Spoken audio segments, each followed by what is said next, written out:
আসসালামু আলাইকুম। প্রিয় শিক্ষার্থীবৃন্দ, কেমন আছো তোমরা? আশা করি ভালো আছো। আমিও তোমাদের ভালো আছি। দীর্ঘ কিছুদিন পূজার ছুটি ভোগ করার পর অনলাইন ক্লাসে তোমাদেরকে স্বাগতম। আমি মুসাম্মাদ সুফিয়া খাতুন, প্রভাষক জীববিদ্যা, হামিদপুর আলহেরা কলেজ, যশোর। শিক্ষার্থীবৃন্দ, আমি গত ক্লাসে তোমাদেরকে কোষ বিভাজন অধ্যায়ের মাইটোসিস প্রক্রিয়া সম্পর্কে পড়িয়েছিলাম। আজকে আমি তোমাদের মিয়োসিস প্রক্রিয়া সম্পর্কে আলোচনা করব।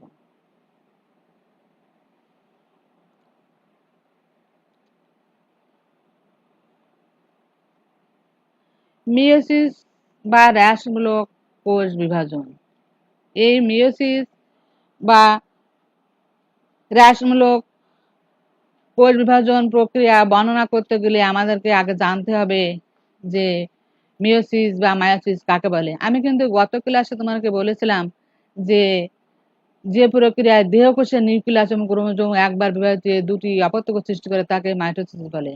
আজকে আমরা সে কথাটা একটু স্মরণ করি যে এখানে কিন্তু আমরা যে কোষ বিভাজন প্রক্রিয়ায় জনন মাতৃকোষ, তাহলে এখানে হলো জনন মাতৃকোষ আর মাইটোসিস হলো দেহ মাতৃকোষ। যে প্রক্রিয়ায় জনন মাতৃকোষ বা যে জনন মাতৃকোষের নিউক্লিয়াস পরপর দুইবার এবং ক্রোমোজোম একবার বিভাজিত হয়ে মাতৃকোষের ক্রোমোজোমের অর্ধেক সংখ্যা ক্রোমোজোমযুক্ত 4টি অপত্য কোষ সৃষ্টি করে তাকে মায়োসিস কোষ বিভাজন বা হ্রাসমূলক কোষ বিভাজন বলে।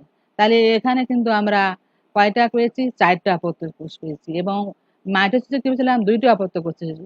এখানে একটা কথা আমাদেরকে কিন্তু বলতে হয় যে এখানে অপত্য কেন বলা হয়েছে? অপত্য মানে হলো অপরিণত বা শিশু।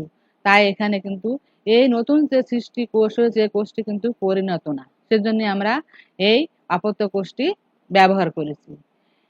এখন দেখো যে গ্রিক মিওসিস টু লিসন ব্যারাস করা হতে মিওসিস শব্দের বা মায়োসিস শব্দের উদ্ভব ঘটেছে। এই মায়োসিস প্রক্রিয়া কোথায় ঘটে এটা আমাদের জানতে হবে। আমি আগেই বলেছি জনন মাতৃকোষ সম্পন্ন হয়। তাহলে আমরা বলতে পারি মায়োসিস সর্বদা জনন মাতৃকোষ সম্পন্ন হয়, কখনো দৈহিক কোষে হয় না। সর্বদাই টোয়াইস এন সংখ্যা ক্রোমোজোম বিশিষ্ট কোষে হয়। নিম্ন শ্রেণীর জীবে হ্যাপ্লয়েডে মায়োসিস হয়। তাহলে কি হলো যে এখানে নিম্ন শ্রেণীর জীবে মায়োসিসে হ্যাপ্লয়েডে মায়োসিস হয়। নিষেকের পর জাইগোটে আর উচ্চ শ্রেণীর জীবে ডিপ্লয়েডে মায়োসিস হয়। তাহলে নিম্ন শ্রেণীর হয় হ্যাপ্লয়েডে এবং উচ্চ শ্রেণীর হয় ডিপ্লয়েড। এটা কিন্তু তোমরা মনে রাখবা। এটা কিন্তু তোমাদের অনেক সময় তোমাদের বাস্তব জীবনে কাজে লাগবে। এরপরে দেখো আমরা একটু জেনে নিই যে আসলে মায়োসিসের বৈশিষ্ট্যটা কি। মায়োসিসের বৈশিষ্ট্য হলো কি ডিপ্লয়েড জীবে মায়োসিস সাধারণত জনন মাতৃকোষে হয়। যেহেতু নিউক্লিয়াস দুইবার এবং ক্রোমোজোম একবার বিভাজিত হয় তাই নতুন সৃষ্ট কোষে ক্রোমোজোম সংখ্যা মাতৃকোষের অর্ধেক হয় এবং অর্ধেক হয়। প্রোফেজ এক দীর্ঘস্থায়ী বিধায় একে 5টি উপপর্যায়ে বিভক্ত করা হয়। হোমোলোগাস ক্রোমোজোম জোড়া বেঁধে বাইভ্যালেন্ট সৃষ্টি করে। কাইজমা সৃষ্টি ও ক্রসিং ওভার হয় বলে ক্রোমোজোমের মধ্যে জিন বিনিময় ঘটে। ক্রোমোজোমের স্বতন্ত্র বিন্যাস ঘটে। মায়োসিস হলো জীবসমূহের মধ্যে বৈশিষ্ট্য সৃষ্টির একটি প্রধান উপায়। দেখো এখানে বলা হয়েছে তোমাদেরকে বলি যে বলতে পারি ম্যাডাম হোমোলোগাস ক্রোমোজোম। হোমোলোগাস হলো যে পিতা হতে এবং মাথাতে আগত এক সেট ক্রোমোজোমকে আমরা বলি হোমোলোগাস ক্রোমোজোম। এটা কিন্তু ইংলিশ ওয়ার্ড। এর বাংলা হলো সমসংস্থ ক্রোমোজোম। কাইজমা এবং ক্রসিং ওভার সম্পর্কে তোমাদেরকে আমি পরবর্তীতে জানাবো। এরপরে দেখো আমরা একটু দেখি মায়োসিস প্রক্রিয়া। এই মায়োসিস প্রক্রিয়াকে প্রধানত 2টি পর্যায়ে ভাগ করা হয়েছে। একটা হলো মায়োসিস 1 আর একটা হলো মায়োসিস 2 বা 1 এবং 2 বলতে পারো। দেখো এখানে মায়োসিস 1 এ হয় ক্রোমোজোম সংখ্যা অর্ধেকে আনিত হয়। তাহলে এটা কিন্তু মনে রাখবা যে মায়োসিস 1 এর ফলে কি হয়? ক্রোমোজোম সংখ্যা অর্ধেকে আনিত হয়। এর জন্য একে রিডাকশনাল বা হ্রাসমূলক বিভাজনও বলা হয়। মায়োসিস 2 এ কি হয়? ক্রোমোজোম সংখ্যা সমান থাকে। এর জন্য একে ইকুয়েশন বা সমীকরণিক বিভাজন বলা হয়। তাহলে নিশ্চয়ই তোমরা বুঝতে পেরেছো মায়োসিস 1 এবং মায়োসিস 2 এর ক্রোমোজোম সংখ্যা কেমন থাকে। এরপরে দেখো মায়োসিস 1 বা প্রথম মায়োসিস বিভাজনের যে ভাগটা আছে আমি দেখি মায়োসিসকে আমরা প্রথমত ভাগ করি ইন্টারফেজ মায়োসিস 1 ইন্টারকাইনেসিস যে মায়োসিস 2। এখন আমি মায়োসিস 1 কে ভাগ করেছি প্রোফেজ 1, মেটাফেজ 1, অ্যানাফেজ 1 এবং টেলোফেজ 1। এবার আমি প্রোফেজ 1 কে উপপর্যায়ে ভাগ করব। সেটা হলো গ্লিয়াপ্রোটিন, জাইগোটিন, প্যাকাইটিন ডিপ্লোটিন এবং ডায়াকাইনেসিস। প্রোফেজ, দেখো এখানে মায়োসিস 2 কে ভাগ করা আছে প্রোফেজ 2, মেটাফেজ 2, অ্যানাফেজ 2 এবং টেলোফেজ 2। এখন আমি যে জিনিসটা পড়াবো সেটা হলো প্রোফেজাক। এই প্রোফেজের পর্যায়কে 5টি উপপর্যায়ে ভাগ করা আছে। এই উপপর্যায় তোমাদেরকে মনে রাখতে হবে। তোমরা যদি মাইটোসিস প্রক্রিয়া বুঝে থাকো তাহলে মনে করবা যে মাইটোসিসের প্রোফেজ অর্থাৎ মাইটোসিসের ধাপ যায় এখানে এই প্রোফেজের এই উপপর্যায়গুলি কিন্তু তাই। তাহলে কি হয়েছে, যেখান থেকে লেপ্টোটিন, এটা গ্রিক শব্দ লেপ্টোস বা ফাইন, থিন চিকন বা পাতলা, আর টিন হলো থ্রেড বা সুতা। তাহলে এখানে ক্রোমোজোমে কেমন থাকে, চিকন থাকে এবং এরা জড়াজড়ি চিকন থাকে এবং এরা জড়াই থাকে। দেখো এখানে প্রথম পয়েন্ট হলো কি, নিউক্লিয়াসের জাল বিয়োজন প্রথম শুরু হয়, ক্রোমোজোম গুলো সংকুচিত পুরু হয়, অধিকতর রঞ্জক ধরন প্রাপ্ত হয় এবং আলোক অনুবীক্ষণ এদেরকে দৃষ্টিগোচর বা দেখা যায়। তাহলে আমরা কি পেলাম, এখানে জল বিয়োজন শুরু হবে, ক্রোমোজোম গুলো জল বিয়োজন শুরু সংকুচিত ও খাটো হবে এবং অধিকতর রঞ্জক ধারণ প্রাপ্ত হয় এবং আলোক অনুবীক্ষণ হয়। লেপ্টোটিন মানে কি, মানে লেপ্টোজ মানে এরা ল্যাপটায় থাকে, তাহলে এরা জড়াজড়ি করে থাকে। দেখো এখানে আছে প্রাণী কোষের সেন্ট্রোমিয়ার গুলো নিউক্লিয়ার এনভেলপের সন্নিকটে এক স্থানে এসে জড়ো হয়, ক্রোমোজোম একটি ফুলের তোড়ার মতো দেখায়।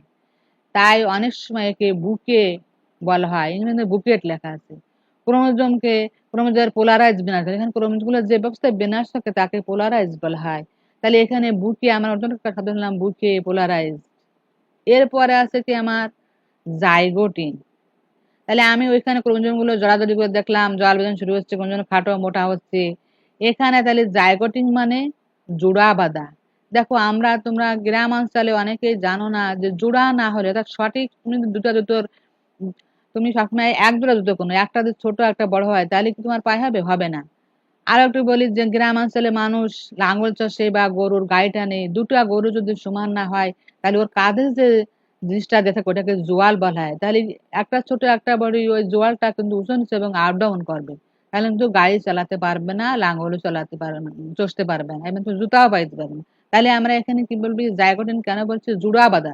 তাহলে সমান সংখ্যা ক্রোমোজোম, তাহলে কি হলো, এ পর্যায়ে হোমোলোগাস ক্রোমোজোম একটি জোড়া সৃষ্টি করে। সে জোড়া কারা কারা, আমি একটু আগে বলেছি হোমোলোগাস ক্রোমোজোম অর্থাৎ কি একটি মাতা হতে অন্যটি পিতা হতে আগত দুটি ক্রোমোজোম জোড়া বাঁধবে। এই দুটি হোমোলোগাস ক্রোমোজোমের মধ্যে জোড় বাঁধাকে বলা হবে সিনাপসিস। তাহলে এই যে জোড় বাঁধাকে বললাম সিনাপসিস, এবং প্রতি জোড় বাঁধা ক্রোমোজোম জোড়াকে বাইভ্যালেন্ট বলে। এই বাইভ্যালেন্ট, সিনাপসিস এগুলো কিন্তু তোমরা মনে রাখবে, এগুলো তোমার কিন্তু অ্যাডমিশন টেস্টে কাজে লাগবে। নিউক্লিওলাস এবং নিউক্লিয়ার এনভেলপ কিন্তু এখানে দেখা যায়। প্রাণী কোষের ক্ষেত্রে সেন্ট্রিওলের বিভক্তির সূচনা হয়। তাহলে এই পয়েন্ট আকারে কিন্তু আমি লিখেছি, তোমাদের অনেকগুলো আছে, তোমাদের বুঝতে সুবিধার জন্য কিন্তু পয়েন্টগুলো লিখে দিচ্ছি। এরপরে আছে প্যাকাইটিন।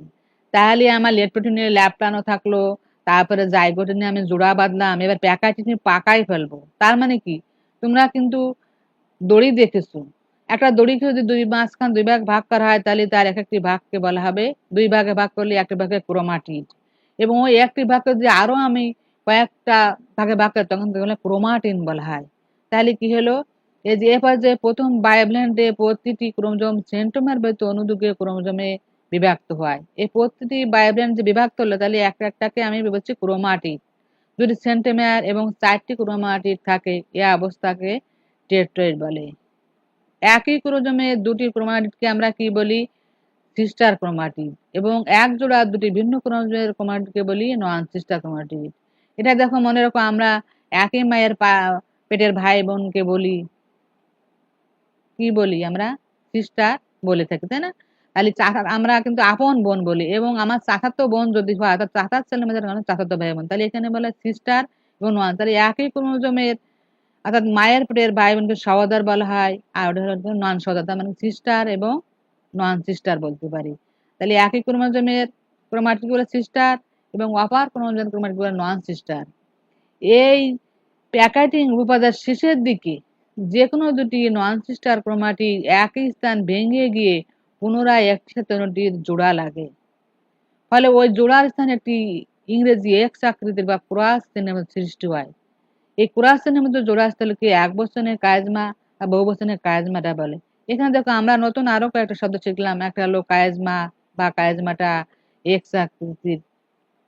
এখন আমি তোমাদের একটা বলি যে আমাদের একই পেটের ভাই বোনের ভিতরে কিন্তু কোনো বিয়ে শাদী হয় না, কিন্তু চাচাতো ভাই বোনের ভিতরে কিন্তু হয়।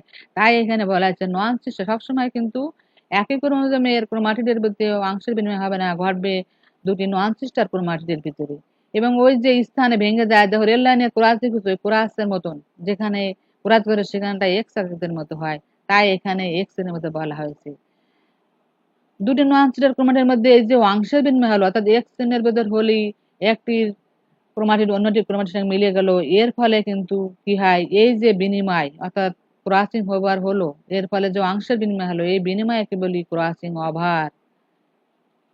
এটা কিন্তু গুরুত্বপূর্ণ জিনিস মনে রাখবা। তাহলে ক্রসিং ওভার শিখলাম আমরা, কায়েজমা শিখলাম, এক্স আকৃতির স্থান বুঝলাম। এরপর এখানে কিন্তু নিউক্লিওলাস ও নিউক্লিয়ার এনভেলপ উপস্থিত। অর্থাৎ আমরা কিন্তু মাইটোসিস প্রক্রিয়াটা পড়ছি এখন। মাইটোসিস প্রক্রিয়া যে ভালো করে পড়বে সে কিন্তু সবকিছুই বুঝতে পারবে। এরপর আছে ডিপ্লোটিন, গ্রিক শব্দ ডিপ্লোজ বা ডাবল। এখানে জল বেজন কিন্তু আমার চলেই যাচ্ছে। তাহলে আমরা মাইটোসিসের প্রথম ধাপ কিন্তু এখন আমরা পড়ে যাচ্ছি।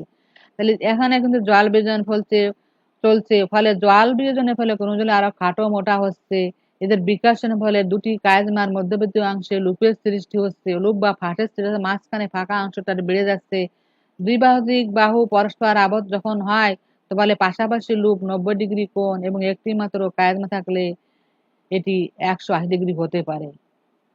তাহলে আমরা ডিপ্লোটনিক বললাম যে এখানে লুপ বা ফাটের সৃষ্টি হবে এবং ক্রোমোজোম আরো খাটো মোটা হবে। এখানেও কিন্তু নিউক্লিওলাস ও নিউক্লিয়ার মেমব্রেন অর্থাৎ মেমব্রেন উপস্থিত। তারপর ডায়াকাইনেসিস হলো কি, ডায়া মানে বের হয়ে যায়। তাহলে কি আছে, এখানে কিন্তু ডায়াস অ্যাক্রোস অপর পাশে বিপরীত দিকে কাইনেস সমাবেশ চলন। এ পর্যায়ে ক্রোমোজোম গুলো আরো খাটো মোটা হচ্ছে। এ সময় ভাইব্রেন্টের নিউক্লিয়াসের কেন্দ্র থেকে পরিধি অর্থাৎ কি এখানে মাঝখানে বা ফাঁকা জায়গা বা লুপের স্থানটা আরো বড় হচ্ছে। এই পর্যায়ে নিউক্লিয়াস গুলো অদৃশ্য অর্থাৎ কি অদৃশ্য যাবে নিউক্লিয়ার এনভেলপের বিলুপ্ত ঘটে। প্রাণী কোষের সেন্ট্রিয়াল মেরুতে পৌঁছায়। তাহলে তোমরা কিন্তু যে মাইটোসিসের প্রোফেজ ধাপ পড়েছিলে সেই প্রোফেজ ধাপটা হলো আমার এই লেপটোপ্রিন, জাইগোটিন, প্যাকাইটিন, ডিপ্লোটিন, ডায়াকাইনেজ। এটা কিন্তু মনে রাখবা।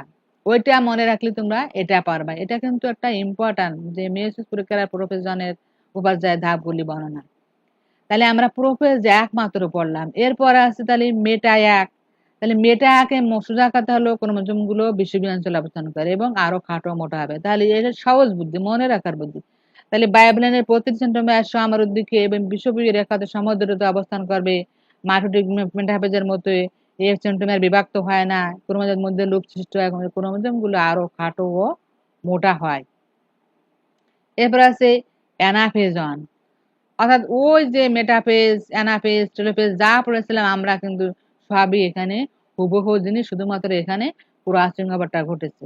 দেখো তোমাদের পাশের ছবিতে সবই দিয়ে আছে, তোমরা একটু মনোযোগ সহকারে দেখবে। দেখো অ্যানাফেজ যাকে কি হয়, এ পর্যায়ে ভাইব্রেন্টের দুটি ক্রোমোজোম বিপরীতমুখী অর্থাৎ দুটি মেরু বিপরীত দিকে যখন টান দেয় তখন ওদের এরা বিভিন্ন ক্রোমোজোম গুলোকে তখন কি বলে ইংরেজি বিএলজিআই অন্তর্গত, অর্থাৎ দুই দিক থেকে যখন টান দেয় তখন এদের বিভিন্ন আকৃতি হয়ে যায়। এই ট্রাকশন ফাইবারের দৈর্ঘ্য হ্রাস পেতে থাকে এবং প্রতি মেরুতে ক্রোমোজোম সংখ্যা তখন দাঁড়ায় টুয়াইস এর পরিবর্তে এন সংখ্যা আমার এসে গেল। তাহলে আমরা কিন্তু এবার এন সংখ্যা এসে গেলাম। এবার দেখো টেলোফেজন, টেল মানে অর্থাৎ কি এরা যখন আরো বিকাশন অর্থাৎ বিপরীত মেরুতে টানবে তখন এরা আরো মেরুর দিকে চলে যাবে। তখন টেলোফেজ এক হলো মেয়োসিস একের শেষ পর্যায়। এ পর্যায়ে মেরুতে অবস্থিত টোয়াইসেন সংখ্যা ক্রোমোজোম চারিদিকে আবার নিউক্লিয়ার এনভেলপ এবং নিউক্লিওলাসের আবির্ভাব ঘটে। প্রজাতির বিভিন্নতা অনুসারে টেলোফেজ এক পর্যায়ে সাইটোকাইনেসিস ঘটতে পারে, অর্থাৎ এর মাধ্যমে কোষফুলের সৃষ্টি হতে পারে। কোষের বিষুবীয় অঞ্চলে কোষফুলের সৃষ্টির মাধ্যমে সাইটোপ্লাজমের সমান দুই ভাগে বিভক্ত হয়ে দুটি অপত্য কোষ বের হয়। তাহলে আমরা কিন্তু এর মধ্যে দুটি অপত্য কোষ পেয়ে গেছি। অনেক প্রজাতির টেলোফেজ এক না ঘটে সরাসরি মেয়োসিস 2 এর প্রোফেজ পর্যায় শুরু হয়। তাহলে আমি আশা করি তোমরা এই মেয়োসিস প্রক্রিয়ার প্রোফেজ ধাপগুলো বুঝতে পেরেছো। এরপরে আছে ইন্টারকাইনেসিস বা সাইটোকাইনেসিস, অর্থাৎ মায়োসিস প্রক্রিয়ার নিউক্লিয়াসের প্রথম ও দ্বিতীয় বিভক্তির অন্তর্বর্তীকালীন বা মধ্যবর্তীকালীনকে সময়কে ইন্টারকাইনেসিস বা সাইটোকাইনেসিস বলে। এটা কিন্তু তোমাদের পরীক্ষায় প্রায় তোমাদের কি বলবো, তোমাদের এমসিকিউ প্রশ্ন কিংবা তোমাদের ক নাম্বারেও থাকতে পারে প্রশ্নটা, জ্ঞানমূলক প্রশ্ন থাকতে পারে। তাহলে মেয়োসিস প্রক্রিয়ার নিউক্লিয়াসের প্রথম ও দ্বিতীয় বিভক্তির অন্তর্বর্তীকালীন বা মধ্যবর্তীকালীন সময়কে ইন্টারকাইনেসিস বলে। এ পর্যায়ে প্রয়োজনীয় আরএনএ প্রোটিন সংশোধিত হয়, ডিএনএ অনুলিপন ঘটে না। আশা করি সবাই বুঝতে পেরেছো এবং সবাইকে ধন্যবাদ। আল্লাহ হাফেজ।